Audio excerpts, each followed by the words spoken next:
सद्गुरु महंत रमनपुरी महाराज की जय। गुरु महंत दत्तपुरी महाराज की जय। निरंजन ऋषि महाराज की जय। देवा दत्ता दत्ता हो देवा दत्ता, देवा दत्ता दत्ता हो देवा दत्ता, देवा दत्ता दत्ता हो देवा दत्ता, देवा दत्ता दत्ता हो देवा दत्ता, देवा दत्ता दत्ता हो देवा दत्ता, देवा दत्ता दत्ता हो देवा दत्ता, देवा दत्ता दत्ता हो देवा दत्ता, देवा दत्ता दत्ता हो देवा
रूप दत्ताचे पाहुणा, रूप दत्ताचे पाहुणा, रूप दत्ताचे पाहुणा, दत्ताचे पाहुणा, रूप दत्ताचे पाहुणा, रूप दत्ताचे पाहुणा, गेले मन माझे मोहुना, गेले मन माझे मोहुना, गेले मन माझे मोहुना, गेले मन माझे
पावला प्रसादाचा भाग्य उदय झाले सद्गुरु स्वामीने माया विरहित केले ज्ञान भक्ती वैराग्याचा प्रसाद देऊन काम क्रोध मद मत्सर काढी दुष्मान आशा मनशा कृष्ण कल्पना करती जाचना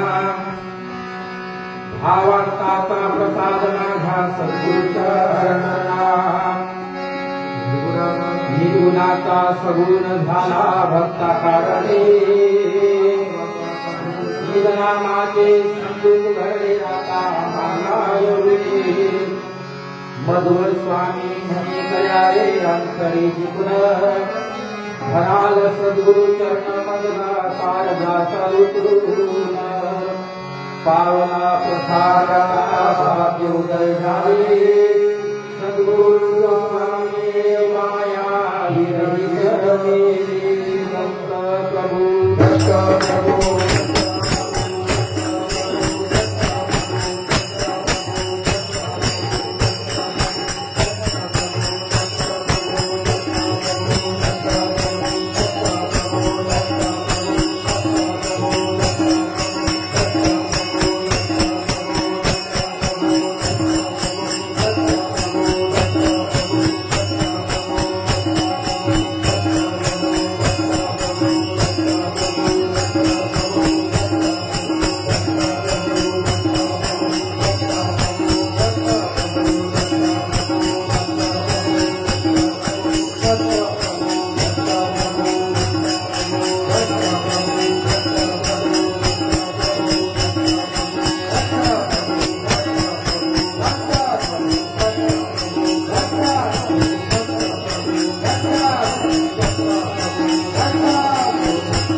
मंत्रमूलं गुरुवाक्ये मोक्षमूलं गुरुकृपा ब्रह्मानन्दं परमसुखदं केवलं ज्ञानमूर्तिद्वन्द्वातीतं गगनसदृशं तत्त्वमशादिदर्शनम् एकमित्यचलं सर्वैकाक्षिभूतं भावातीतं त्रिगुणरहितं सद्गुरुं नमामि दयांसी केली स्मरण होय सकळ विद्यांचे अधिकरण तेची बंधू श्री चरण श्री गुरु श्री नमस्कार आता नमन माझे गुरुराया महाराज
श्री अभिनंदन नाम संस्था आणि ज्यावर सप्त्याचे सांगता म्हणजे कार्यालय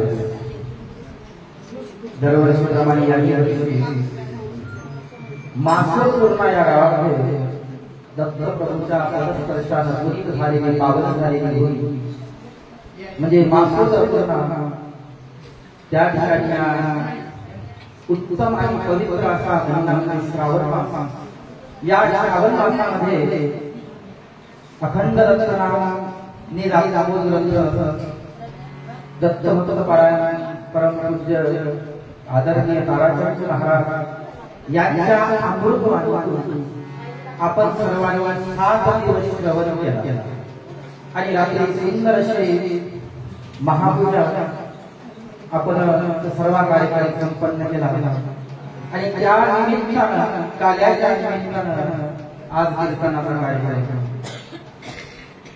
लांबून बाहेरून गावातून सर्व आलेले देव श्रेष्ठ सर्व माता बहिणी वडील भाई लहान मोठे सर्व आमचे गुरुबंधू परमपूज्य मोहनपुरी महाराज गुरुस्थानी असणारे आमचे वाकोडी महाराज सायले महाराज भजन मंडळी वेणीकरी स्वयंपाक कार्यालय असणारे सर्व आणि विशेष म्हणजे आपल्या संप्रदायाचा प्रसार आणि प्रचार करणारे युट्यूबच्या माध्यमातून अकोला यांचा सुद्धा आगमन झालं आणि आपल्या दीप अरंकर अमरावती यांचा सुद्धा आगमन झाले या निमित्तानं प्रत्येकाच्या कीर्तन प्रवचन भजनाचे पदार्थ YouTube चॅनलवर कधीही श्रवण करतात आधी असं पंचपदी पहिल्या ऐकायचा मोबाईल लावला आपल्या कोणत्याही चॅनल कोणत्याही कधी दिवसात झालेली कीर्तनाची सेवा या माध्यमातून टाळ्या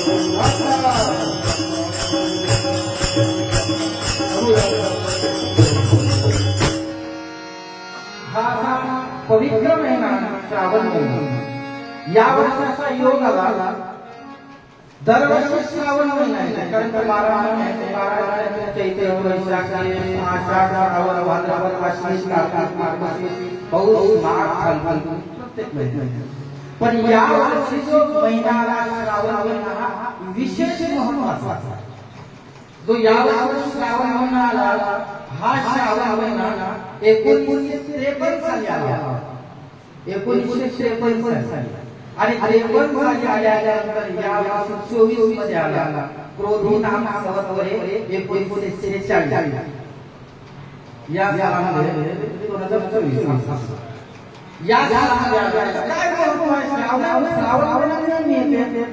श्रावण महिन्याचा पहिला सण त्याला जीव जीव म्हणतो आपण जुन्या महाराज जीव पहिला अमावस्या त्याच्यानंतर लगेच काल पावसानं परिस्थितीच्या हातांची राहिली आणि नंतर थोडा असा नेहमी नाही यावर्षी विशेष असा आला की तो महिन्याची सुरुवात झाली श्रावण महिना महादेवाचे उपवास करतात आणि विशेष महत्त्वाचा असा आला की या महिन्यात श्रावण महिन्याची सुरुवात झाली ते सोमवारपासून झाली या महिन्यात 5 सोमवार आले आणि समाप्त सुद्धा श्रावण महिन्याचे सोमवार असे 5 सोमवार आले पहिला सोमवार 5 तारखेचा दुसरा सोमवार 12 तारखेचा तिसरा सोमवार 19 तारखेचा चौथा सोमवार 26 तारखेचा आणि पाचवा सोमवार हा 2 तारखेचा पोळ्या दत्तप्रभू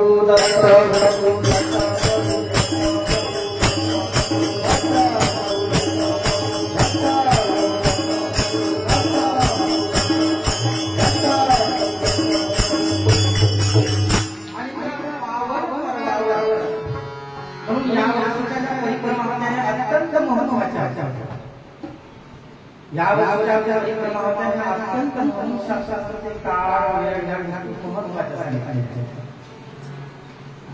म्हणून भरपूर लोकांना परिक्रमा करायला आणि जरूर परिक्रमा करायला पाहिजे परिक्रमेचं काय महत्त्व आपण काले आलेला सर्वांविषयी सांगितलं त्या टाइमला परिक्रमेचं काय महत्त्व आपण म्हणून पिंडी ब्रह्मांड परिक्रमेचं महत्त्व आहे सह्याद्रीचा परिक्रमा असते ब्रह्मगिरीचा परिक्रमा असते निरंजन महत्त्व परिक्रमा असते अनेक परिक्रमा परिक्रमा हा पवित्र महिना श्रावण महिना परिक्रमाचे प्रदर्शन प्रमाण आहे नामा म्हणे प्रदर्शना त्याच्या पुण्या नाही गणना किंवा नामा म्हणे प्रदर्शना त्याशी जन्म नाही पुन्हा म्हणजे एक प्रदक्षिणा टाकल्यानंतर आपल्या प्रदक्षिणासाठी 184 योग्याच्या प्रदक्षिणा आहे ह्या प्रदक्षिणा त्या प्रदक्षिणेने चुकल्या जाते फक्त प्रदक्षिणा करत असताना इतर कुठेही मन न ठेवता नामस्मरण करत मात्र झाली प्रदक्षिणा झाली तर ती पावन होते म्हणून शास्त्र सांगते नाम घेता वाट चाली यज्ञ पावला पावा आपण जर नामस्मरण करत जर पाऊल टाकत गेलो तर त्या पावलाचं विशेष महत्व आहे नामस्मरण करत म्हणून परिक्रमेचं महत्व आहे आणि हा श्रावण महिना त्या श्रावण महिन्यामध्ये आपल्या या मासोपूर्णा नदीच्या पवित्र नदीच्या तीरावर असणार आहे छोटस सुंदर पवित्र असं स्थान दत्त महाराजांच्या पदस्पर्शाने पावन झालेलं आहे या ठिकाणी 7 दिवस सप्ताह चालला आणि आज 8वा दिवसाच्या निमित्तानं काल्याच्या कीर्तनाचा योग आला काला म्हणजे काय आहे तो 8व्या दिवशी का असतो असं तुम्ही कुठे ऐकलं नाही तर 5व्या 6व्या दिवशीच काला झाला नाही ना 7 दिवसाचा सप्ताह म्हणजे 7 दिवसाचा तसा 1 दिवसाचा एकदा 3 दिवसाचा असते 5 दिवसाचा असते 7 दिवसाचा असते एका महिन्याचा 4 महिन्याचा 12 महिन्याचा 12 वर्षापर्यंत चालतं राहणार पण एकीकडे सांगता करायची असते तर काल्याच्याच कीर्तनानं करायला लागते दंड काय संप्रदायाचा का कीर्तनानं समाप्ती झाली पाहिजे काला म्हणजे काय काला या शब्दाचा काय अर्थ आहे काला म्हणजे काय काला या शब्दाचा आपण जर अर्थ लावला का अधिक आ अधिक ला का आला असा का आला आता तुम्ही बरेच का तुम्ही कशासाठी आले आम्ही या ठिकाणी तुमचा सहज एखादा प्रश्न विचारला का वस्तू चालले नाही मासू काय नाही आज काय झालं किंवा काय चाललं नाही स्वतः चाललं म्हणजे का कशासाठी आला जीवनाचं सार्थ करण्यासाठी आपण या ठिकाणी आलो या ठिकाणी नाही बाकीच्या गोष्टीसाठी आलो नाही शास्त्र सांगतं बाकीच्या ज्या गोष्टी आहेत इतर योगीमध्ये आहे प्रत्येक योगी ज्या ज्या योगी आहेत आणि आई वडील मिळती दोन्ही पण सद्गुरु कैवल्य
जेवणी जाय प्राणी आई वडील मिळणी दोन्ही परी सद्गुरु कैवल्य दानी प्रारब्ध वाचून आपण कोण्याही एका जन्मात केलो तर आता लक्ष 84 येऊन पुन्हा मनुष्य एक एक येऊनी कोटी कोटी फेरा देव हा लागे वाला आपण लक्ष 84 येऊन फिरल्याच्या नंतर मनुष्य जन्मामध्ये आलो आणि मनुष्य जन्मामध्ये आल्याच्या नंतर या जन्मात आल्याच्या नंतर आपलं मुलं बाळ पत्नी विशेष आपण घरदार प्रपंचाचा जर आपण परमार्थ जर केला नाही आयुष्यात तर आला कसा गेला काही अर्थ झाला नाही कहा गए तो कहा नहीं केलाय तो कुछ नहीं तो तर गेल्या वर्षी पण पुण्य केलं होतं काहीतरी पुण्याचा ठेवा होता म्हणून मनुष्य जन्मामध्ये आलो लक्ष तू नाही का मनुष्य जन्मामध्ये येण्याचं कारण पाप पुण्य करून जन्म येतो प्राणी नरते येऊन हानी केली असे प्रमाण म्हणजे मनुष्य जन्मामध्ये येण्याच्या अगोदर आपलं पाप आणि पुण्य हे समान लागतं समान झाल्याच्या नंतर मनुष्य येऊन येत जाते पुण्याचा जर जास्त असला तर ज्या ठिकाणाची ज्या दैवताची आपण पूजा केली असेल ज्या ठिकाणाचं आपण ज्या दैवताचं भजन स्मरण केलं असेल त्या ठिकाणावर आपण थांबत असतो आणि तिथून पुण्याची पावती सर एक प्रमाण आहे पुण्याची पावती सरे इंद्रपणाची उठे येऊ लागते माघारी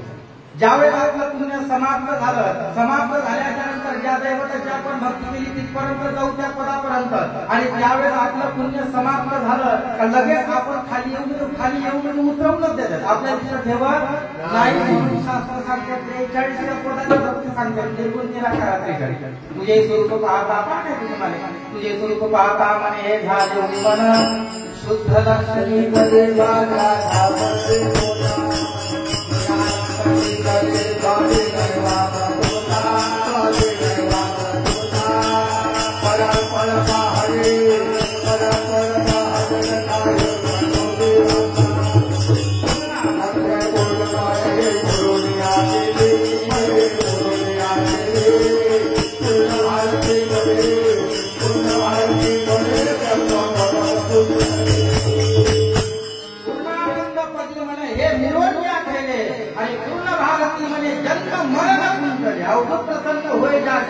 जन्म मरण नाही त्याची आत्मा राम गुरुचरणाची शास्त्र सांगते बाकीची जर आपण भक्ती केली तर त्याच पदापर्यंत जाऊ मोक्ष भेटणार नाही पण आपण आनंदाची जर भक्ती केली निर्गुणाची जर भक्ती केली तर आपण त्या पदापर्यंत जाऊ पुन्हा त्या शिवाय जन्म मरण नाही पुन्हा येणे म्हणून शास्त्र सांगते त्या पदाची भक्ती करणं गरजेचं कालाचा विषय चालू आहे म्हणून शास्त्र सांगते का सर्वात महत्वाच्या मनुष्य देहामध्ये आल्याच्या नंतर मनुष्य देहाचं महत्व जाणून घेणे आणि जाणल्याच्या नंतर त्या परमार्थाने लागणार तुकड्या दास म्हणे लागा चिंतनाशी आठवा मनाशी प्रभू मानणार जीवनामध्ये सर्वात महत्वाचं आहे भगवंताचं स्मरण बाकीच्या सर्व गोष्टी सहज होऊ शकतात भगवंताचं चिंतन सहज होऊ शकत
जीवनामध्ये कृपा फार महत्वाची आहे गुरुजी कृपा देवाची कृपा संतांची कृपा फार महत्वाची आहे आणि कृपेपेक्षा आपण कृपेने पात्र आहोत का हे महत्वाचं बरोबर कृपा होती कृपा करायला संत बसलेले आहे कृपा करायला देव बसलेले आहे पण सर्वात महत्वाचं आहे का त्या कृपेने आपण पात्र आहोत का मंदिरात गेल्याच्या नंतर कासव राहते मंदिरात केलेले आहे. मला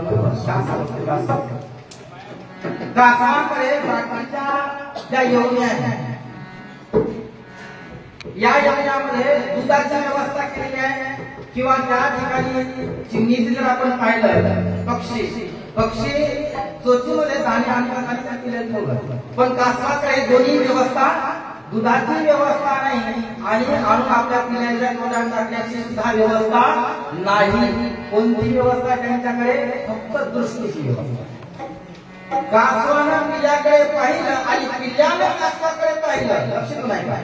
कासवानं पिल्ल्याकडे पाहिलं आणि पिल्ल्यानं कासवाकडे पाहिलं तर त्यावेळेस त्याची दृष्टी पडली. ते वात्सल्य भाव असा म्हणतात. वात्सल्य हा भाव करून म्हणते डोळ्यामध्ये म्हणते घातलेल्या नंदनैनी दाविला प्रकाश घातलेल्या नंदनैनी दाविला प्रकाश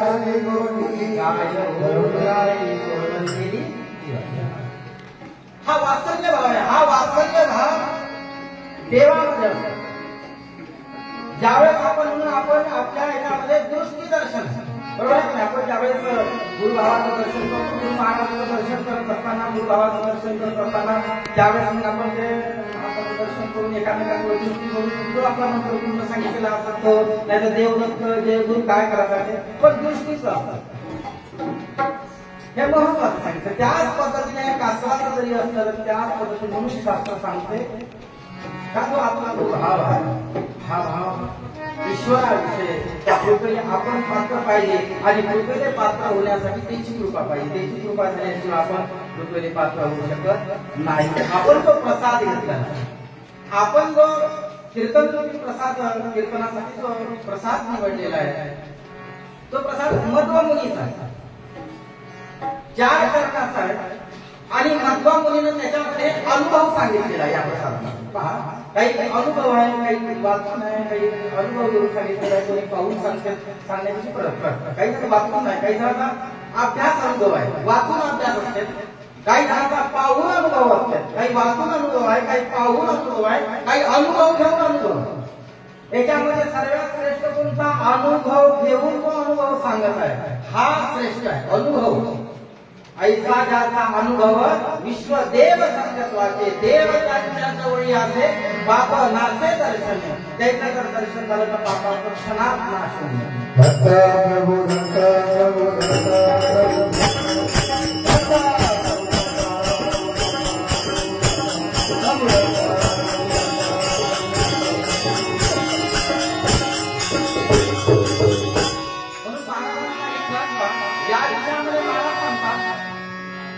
पावला प्रसादाचा भाग्य उदय झाले. मधोमधी कोणाची तरी भेट झाली, मधोमधी सांगितलं आणि झाल्याच्या नंतर नाही सांगितलं का हो कालची परिस्थिती तुमची वेगळी, आजची परिस्थिती वेगळी, आज वेगळं स्वरूप तुमचं दिसत आहे. मायेच्या रहित झालेले आहे, काम क्रोधाच्या अधिकाराच्या रहित झालेले आहे. त्यांनी सांगितलं हा केवळ प्रसादाचा अनुभव आहे. प्रसादाचा अनुभव.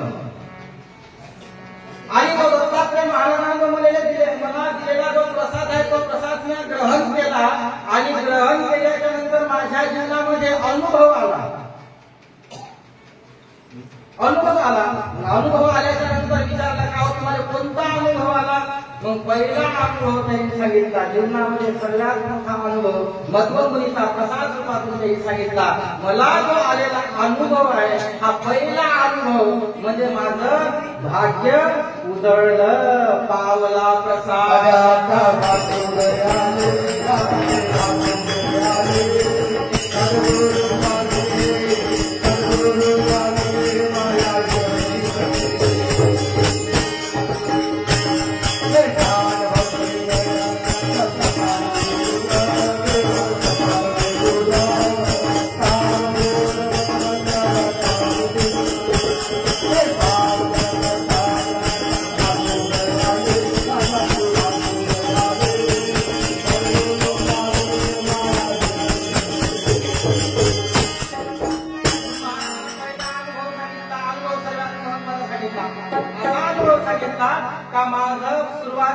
प्रसाद घेतल्यामुळे काय अनुभव आला म्हणजे भाग्याचाच उदय झाला. भाग्याचा उदय. आपण कितीतरी प्रयत्न करतो भाग्याच्या उदयासाठी, पण भाग्याचा उदय होत नाही. शास्त्र सांगते भाग्याचा उदय म्हणून.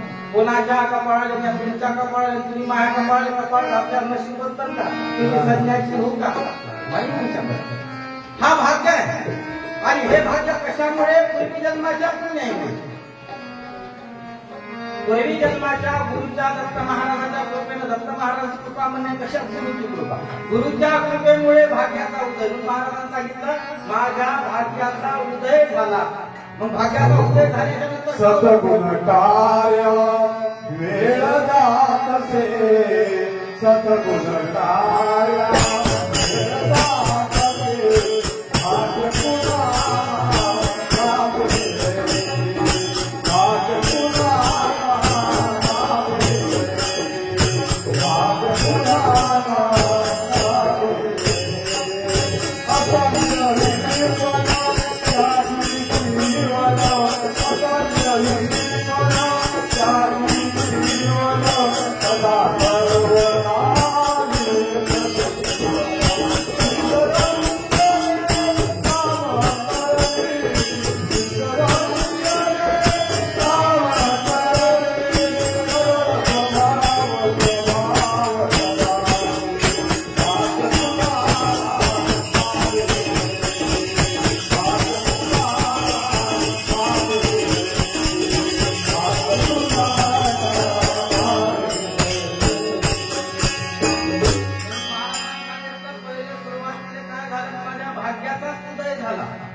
नारळ फोडलं लगेच सांगते मावशी नारळ पावलं.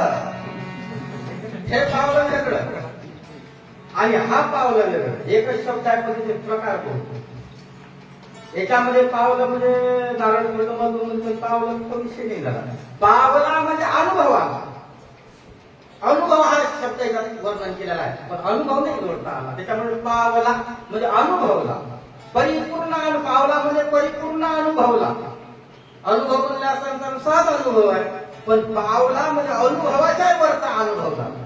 म्हणून पावला प्रसाद आता भाग्य उदय झाले. तो गुरु महाराजांनी प्रसाद दिला. प्रसाद या शब्दाचा अर्थ आहे 3 अक्षरी शब्द आहे. प्रसाद. प्र म्हणजे प्रसन्नता, साध म्हणजे येणे. जीवनामध्ये प्रसाद घेतल्यानंतर काय अनुभव येते? तर जीवनामध्ये दुःख निवारण होऊन जाते. दुःख कैसे ते नये स्वप्नासी, भुक्ती मुक्ती झाल्या कामाई दर्शन. महाराज सांगतात की ज्यावेळेस आपण प्रसाद घेतला तर काय होऊन जाते? तर जीवनामधलं जे दुःख आहे हे दुःखच निवारण होऊन जाते. दुःख कसं आहे? ते स्वप्नात सुद्धा येत नाही, अनुभवात येत नाही, पण स्वप्नात सुद्धा दुःख येत नाही प्रसाद घेतल्याच्या. म्हणून प्रसादाचं विशेष महत्व आहे, नाही का? नाही 7 दिवस आपण कार्यक्रमाला येणं झालं, काल्याच्या दिवशी तरी आपण आलो तरी आपल्याला त्याचा लाभ मिळते. मग सत्याला जास्त काय गरज आहे? बाजी आजोबा सांगत असतो आणि काल्याच्या दिवशी सगळे आलो. 7-7 दिवसात कामामध्ये करून आम्ही आलो. तुम्ही महत्व काल्याच्या दिवशी येतं, तसं काहीच नाही. तो प्रसाद रूपी आहे. 7 दिवस घडला त्याचं विशेष महत्व आहे, आणि काल्याच्या दिवशी जर आलं त्याचं विशेष महत्व आहे. ते वेगळं वेगळं महत्व आहे, तो चिंतन नाही करते. विषय मोठा होऊन असू द्या. आणि त्यावेळेस मग प्रसाद, प्र म्हणजे प्रसन्नता, साध म्हणजे भगवद्गीतेमधला एक श्लोक आहे. प्रसादे सर्व दुःखाना हानी पाप जायते.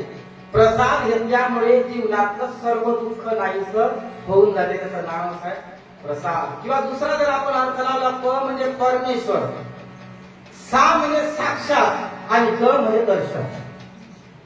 परमेश्वराचं साक्षात दर्शन कशात आहे? प्रसादात आहे. म्हणून महाराजांनी सांगितलं पावला प्रसाद. म्हणजे तो प्रसाद अनुभवाला आला, भगवंत अनुभवाला आला, देव अनुभवाला आला. म्हणून पावला प्रसाद आता भाग्य उदय झाले. आता महाराज सांगतात की आता माझं भाग्य उदयाला आलं. आता भाग्य उदयाला भाग्याचा प्रकार पडतो. सूक्ष्म चिंतन चाललंय. एका विषयावर सूक्ष्म चिंतन चाललंय. आपण प्रसाद बरेच वेळा म्हणतो, बरेच वेळा म्हटल्याच्या नंतर त्याचा काय अर्थ होऊन जात काही नाही. बरोबर आहे? हे महत्वाचं आहे.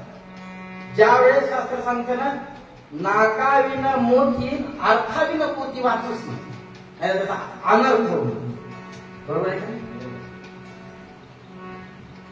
नाकाविना मोती आणि अर्थाविना पोती वाचतो. आपण पोथ्या भरपूर वाचतो, पण वाचल्याच्या नंतर त्याचा अर्थ नाही समजत. मग त्याचा आपण अर्थ वेगळाच वेगळं सांगून देतो. त्याच्यामध्ये आमच्या बुवा लोकांना परेशानी होते. बरोबर आहे का? त्याचा अर्थ आपण वेगळा लावला का बुवा लोकांची परेशानी होते. ते कावबाजी ते सांगते, हे लोक असे सांगतो, अरे बापा त्याचा अर्थ नाही समजला त्याला, हे असा अर्थ आहे. त्याच्यासाठी संत महात्मा, हे दोन संत महात्मा. म्हणून याच्या माध्यमातून त्याचं प्रमाण आहे. महाराष्ट्री कसे सहज कसे बोलतात प्रमाण चालतील सद्गुरुनाथे पंथे मी जाईल उमटती पावले त्यांच्या धुळीत लोळले. गुरु महाराज सांगतात या मार्गानं जायचं. चरण तुझे महाराज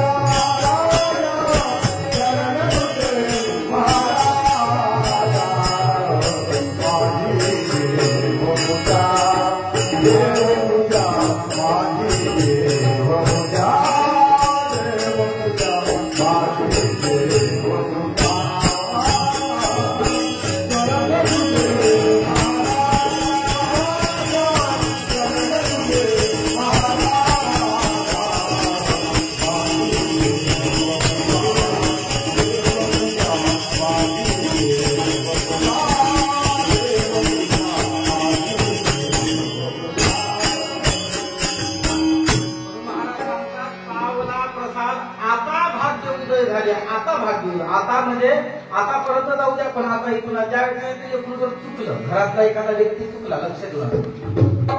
एखादा व्यक्ती घरातला चुकला लगेच आपण सांगतो आता गेलं जाऊ दे, पण आता इथून तरी सांगतो. बरोबर?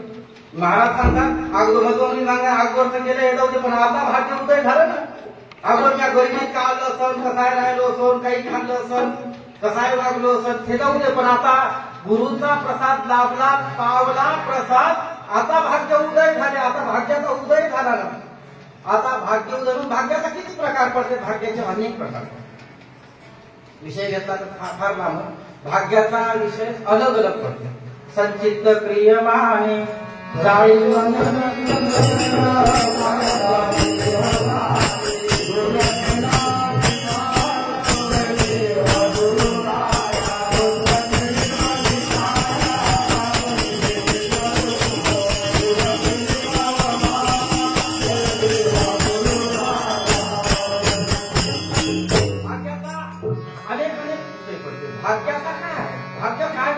भाग्य जरी असेल, या जन्मात आपण फार कष्ट करत असत, अति कष्ट करत असत, आणि कष्ट किती जरी केले तर ते पळत गेला कोकणात तीन पानं चुकणार. गुरु महाराजांचे नेहमी सांग, पळत गेला कोकणात तीन पानं चुकणार. पळसाने गेले तीन पानं होते, पळस त्रासून गेला आणि तो कोकणात गेला. कोकणात गेल्यानंतर केवळमध्ये एकच पान आलं तर होते इकडे, पण लगेच तीन आले. म्हणजे त्यासारखं आपण जिथं गेलो तिथं जेथे जावे तेथे कपाळ सरीशे लाभत त्या ठिकाणी गेल्या कपाळ सोबत असल्यामुळे सोबतच आहे. आमच्या गावामध्ये चुमड्यात भाजी घेऊन गेले का, चुमड्यात मुंबईला काम करायला 12 वर्ष आमच्या चुमड्यातून भाजी आणली. 12 वर्षांना वापस आले तेवढ्या चुमड्यात. मी म्हणलं 2 ट्रॅक्टर येईल, 2 ट्रक करून एवढे सांगितलं. ठीक आहे, हा भाग्य, हे आपलं भाग्य, तरीचे भाग्य म्हणते, तरीचे भाग्य. कुठेही जरी गेलं तरी सारखं नाही का. एक जण खूप उपाशी होते, जेवायला बसत होते. जेवायला बसत असल्या इकडल्या पंक्तीत बसते, तिकडून महाराज पंक्तीकडे बघितली सांगली गेले, काहीच नाही आलं. ते म्हणजे दुसऱ्या पंक्ती आपण तिकडून बसू, इकडून पण राहिलं दुसऱ्या पंक्ती पलीकडून बसते. ते म्हणजे आम्ही मागच्या वेळेस गेले काहीच नाही भेटला, आता इकडून व्हा. आता इकडून महाराज तिकडे दुपार गेलं, हे म्हणे गेलं व्हा, काहीच नाही नाही का. अवघड आहे का? म्हणून भाग्य वेगवेगळ्या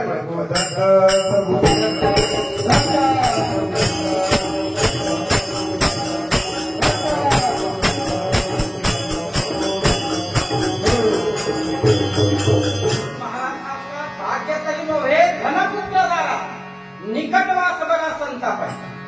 आपण बरेच वेळा म्हणतो नाही आम्ही भाग्यवान, हा आम्हाला खूप चांगलं चांगलं घडलं आमच्याकडे. नोकरी लागली, बंगला बांधणं झाला, शेती झाली, गाडी झाली, मुलं बाळ, पत्नी, सर्व गोष्टी अनुकूलात कोण्या गोष्टीची कमतरता नाही. आम्ही भाग्यवान आहोत. पण शास्त्र सांगते हे भाग्य नाही, हे भाग्य नाही. मग हे कर्माचा भाग. कर्म तेरा चाहे तो किस्मत तेरी राशि है, नियत तेरी अच्छी है तो घर में मथुरा काशी.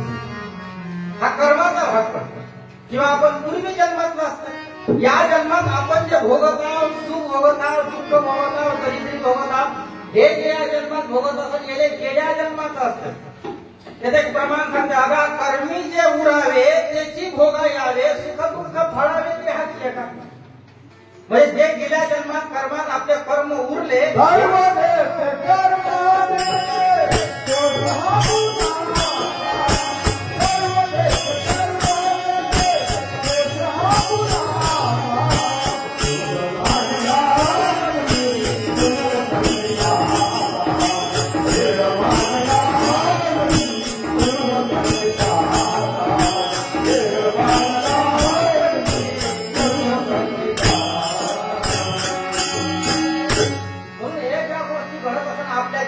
बरेच वेळा आपण देवावर दोष देतो, बरेच वेळा देवावर दोष, आपण बरेच वेळा देवावर दोष देतो. का देवा आम्ही एवढं रात्रंदिवस नामस्मरण करतो, एवढ्या माळी करतो, बाळ होऊन टाकतो माळ, एका मंत्रात 2-4 महिने, एका मंत्रात 2-4 महिने, आमचं एवढं चालू आहे देवान, तुम्ही आमचं काही पाहतच नाही आमच्याकडे. आपण देवाच्या आल्याबरोबर त्याचं सुख करतो, बाकी करायचं देवाला पाय टाकताना साक्षी ठेवताना आमचं आम्हाला माहिती आहे काय आम्ही एवढं देव करतो. एक बाकीच्या मस्जिद चढतात, गाड्या झाल्या, घोड्या झाल्या, त्याचा कापूस चांगला दिसते, त्याची सोयाबीन संत्रा खूप आला, त्याचा आमचा काहीच नाही आला नाही. हा विषय आपण ठेवतो. हे भाग्य नाही म्हणे, भाग्य तरी नव्हे धनपुत्राला निकटवास बरा संताप आहे. मामाधवनी विचारलं का तुम्हाला काय अनुभव आला? महाराजांनी सांगितलं पावला प्रसाद आता भाग्य उदय झाले. भाग्य उदय झाले म्हणजे नेमकं काय झालं? भाग्याचा उदय म्हणजे काय? महाराज सांगतात भाग्याचा उदय ते हे जोडी संत पाय, भाग्यवान मनोदया अवघी देवावरी माया. भाग्यवान म्हणाले म्हणा त्याच्या जीवनामध्ये रात्रंदिवस भगवंताच्या भजनाशिवाय, भगवंताच्या स्मरणाशिवाय दुसरं काही जरी आठवत नसलं, हा भाग्यवान, हा भाग्यवान. तो भाग्यवान नाही जो एसी मध्ये 20-25 किलोच्या गाडीमध्ये झोपून असाल, गाडीवर झोपून असाल, मोठी गाडी असणे, हा भाग्यवान नाही. म्हणजे असा अर्थ नाही बघ तो देव करत आहे तेवढे श्रीमंत आहे भाग्य नाही. पण भाग्याचा असा विषय नाही खूप श्रीमंत होणे म्हणजे भाग्यवान नाही. खूप अंतकरणातून देवाची आवड निर्माण होणे म्हणजे भाग्य. आपल्याला गुरुचा प्रसाद लावला, आपण खूप भाग्यवान आहोत भगवंताच्या सानिध्यात. नाही असे कितीतरी वर्णन केलेले आहे. आपण जर खाली घातल्या तर रामायणामध्ये उदाहरण पाहिलं तर रावणासारखा श्रीमंत जगात कोणीच नव्हता.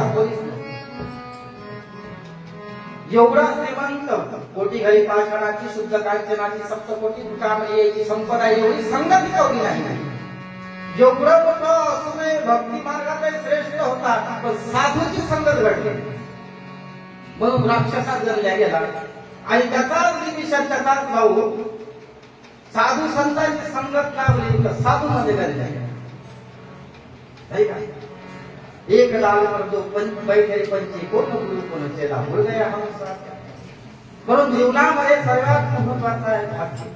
म्हणून भाग्य सर्वात महत्वाचा आणि महत्वाचा असूनही त्याच्यासाठी आपण प्रयत्न सुद्धा महत्वाचे असते. केवळ भाग्याच्या याच्यावर सोडायचं नाही, त्यासाठी प्रयत्न सुद्धा असते. आपण निघालो चला आपण कार्यासाठी, मला एखाद्याने सांगितलं नाही तुमच्याकडे काम होतो, तुमच्याकडे आलं म्हणतात आपण घरी जाऊन बोलून निवांत नाही, आपण चला म्हणजे योग आला तो इथपर्यंत यायचा. पण त्या ठिकाणी जर काही आपल्याला आडवं आलं, आडवं आल्याच्या नंतर आपण ते टाळून आपण तिथपर्यंत जर गेलो तर याच्यात कर्म आणि भाग्य दोन्ही. नाही तर काही काही वेळेस असं होतं का आपण ऐन वेळेस कुलूप लावल्याच्या नंतर आपल्याला काही काही वेळेस कुलूप काढून आपण जहाज काम पडते. काही काही वेळेस मग आपण इथं राहू नये, आपण कुलपाली पण झटके घेतो, आलो आम्ही गडबडीत कीर्तन सुरू झालं कुलूपच लावलं का काही असे होतं. दत्तप्रभू दत्तप्रभू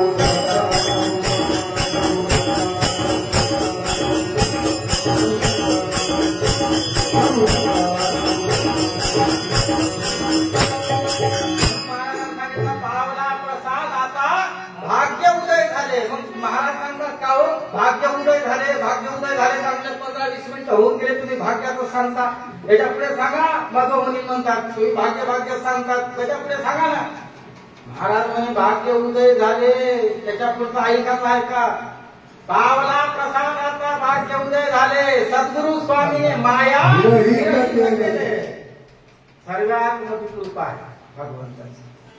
कोणती? मायेच्या विरहित. सर्वात मोठी कृपा आहे. मायेनं कोणाला सोडलं नाही, कोणालाच नाही सोडलं. त्यांनी सांगितलं मी फक्त त्या दत्तप्रभूले त्या निर्गुणालाच नाही, नाही तर प्रत्येकाले मायेतच ब्रह्म विष्णू महेश सुद्धा मायेत आहे सांगतात. प्रपंचा सर्व हिला वेळून तो ज्ञान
पावला प्रसादाचा भाग्य उदय झाले. माझ्या भाग्याचा उदय त्यावेळेस त्या समजला ज्या दिवशी माझी माया विरहित झाली. मायेचा स्पर्श सुद्धा लवलेश सुद्धा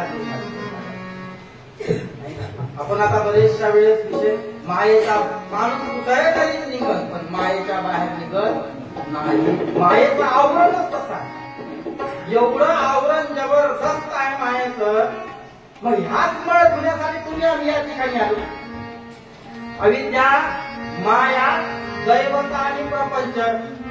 जीवा विद्यावंत मुळीचा कर्मभूती जन्मला. चतुर्वेद कर्मालयाचे प्रक्षामया. चार कर्म धुण्यासाठी आपण इथं आलो. अविद्या, माया, दैवत आणि प्रपंच. ह्या चार कर्म धुण्यासाठी आपण हा जीव या ठिकाणी आलो. आणि आल्याच्या नंतर एवढा फक्त आपण त्या मायेत का बाहेर निघाले इच्छानं नाही. आले गुरु महाराज. गुरु महाराजांनी लई प्रयत्न केला पण आपलं काही जमलं. आपण मायेच्या बाहेर निघत नाही. माया म्हणजे काय मायेचं स्वरूप? मायेचं स्वरूप असं आहे खलवित ब्रह्म माहे के सगळं. मिथ्या हा प्रपंच जैसे आभास. मृगजळ संसार भ्रांतीचे पडळ. आत्माराम शरण पर ब्रह्म केवळ. मायेचं जे स्वरूप आहे, मायेचं जे आवरण आहे या जीवावर पडलेलं आहे. हे फक्त काय सत्य आहे? माझं माझं म्हणत पर सार नाशिवंत. करोनी करोनी करोनी पहा विचार. आपण ज्या वेळेस मायेत पडल्याच्या नंतर प्रत्येकाने असं वाटतं का आपलं हे घडलं पाहिजे ते घडलं पाहिजे. बालपणापासून शेवटपर्यंत समज आला. समज आल्याच्या नंतर तिथून माया लागली. तशी समज आला त्यावेळेस एक छोटासा मुलगा प्रमाण आहे त्याचं. छोटासा मुलगा नालीत पडला. तो वर नव्हता त्याच्यातच खेळत होता.